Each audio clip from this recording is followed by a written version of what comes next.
The Ponseti method of treating clubfoot was developed many years ago by a Spanish surgeon now working in Iowa in the United States, Dr. Ignacio Ponsetiego.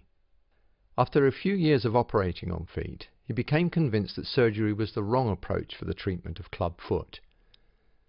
Instead, Dr. Ponsetiego developed a method of gradually manipulating the foot into the right position over a few weeks, and then maintaining the correction by the wearing of a special brace. Treatment of clubfoot normally starts when the child is just a few days old. Firstly, the feet are examined to determine the severity of the clubfoot. It's important to remember that even the most severe, stiff clubfoot can be successfully treated using the Ponsetiego method. The practitioner will gently and expertly manipulate the foot towards a correct position. This position is held in place by the application of a plaster cast, which normally stays on for between 5 to 7 days. The child then returns to the hospital to have the cast removed, further manipulation, and another plaster cast fitted.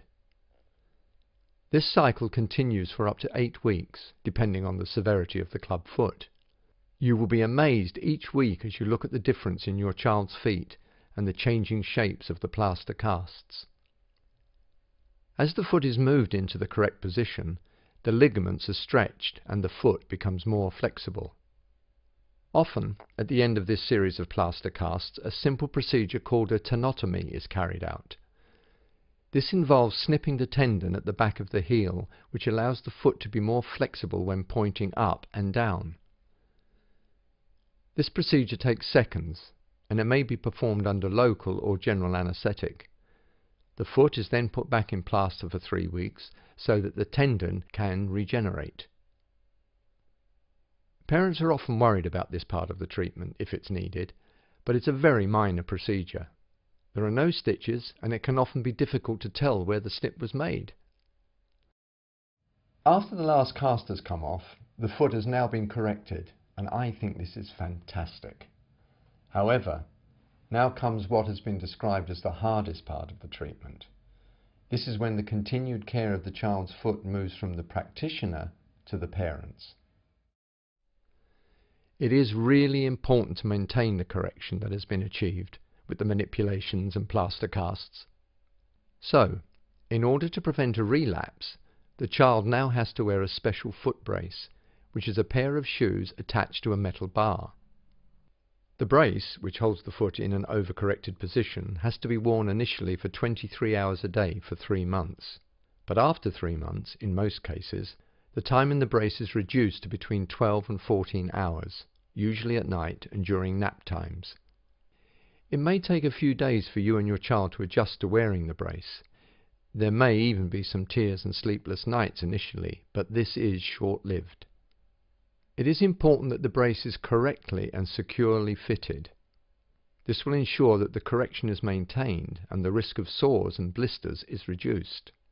Once children are used to wearing the brace, you will be astounded at how quickly they discover new and different ways of getting around. Children can sit up, crawl, and even walk in the brace. None of the milestones in their development are adversely affected. In fact, some parents claim that the brace strengthens their child's leg muscles and enables them to sit up more easily. During the time that your child is wearing the brace, you will encounter some practical issues. For example, your child may knock the bars on their cot at night and wake themselves up. All these issues can easily be overcome, and if you are in touch with other parents in the same situation, you can always share helpful tips with one another. Occasionally, some children will need a little more intervention at around the age of 3. This may involve moving the position of a tendon in the foot to make it pull in the right direction. This is not major surgery, but if required, it is an extremely successful procedure. So that's it. After 4 years, the brace can be discarded and your child's foot will remain corrected without the need for major surgery. There is no scar tissue, no reason to expect pain, arthritis or stiffness. Instead, your child can look forward to a completely normal life and probably won't even remember having had clubfoot.